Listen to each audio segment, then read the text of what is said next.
State bank of ইণ্ডিয়াৰ ফালৰ পৰা অলপ দিন আগতে ওলোৱা 13,735টা জুনিয়ৰ এছ'চিয়েটৰ এডমিট কাৰ্ডসমূহ আহিলে। যদি আপোনালোকে SBI ফালৰ পৰা ওলোৱা 13,735টা জুনিয়ৰ এছ'চিয়েটৰ কাৰণে এপ্লাই কৰিছিলে, তেতিয়া আপোনালোকে নিজৰ এডমিট কাৰ্ডসমূহ ডাউনলোড কৰিব পাৰিব। ইয়াৰে টোটেল আপোনালোকৰ নৰ্থ ইষ্টৰ কাৰণে আছিলে 692টা পোষ্ট, আৰু ইয়াৰ আপোনালোকৰ টাইপ অফ এক্সামটো হ'ব অনলাইন প্ৰিমিলাৰী এক্সাম, আৰু আপোনালোকৰ এক্সামটো হ'ব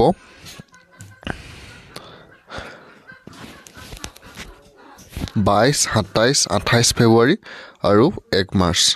তো ষ্টেটাছ অফ এডমিট কাৰ্ডটো আপোনালোকে ডাউনলোড কৰিব পাৰিব 10 ফেব্ৰুৱাৰীত।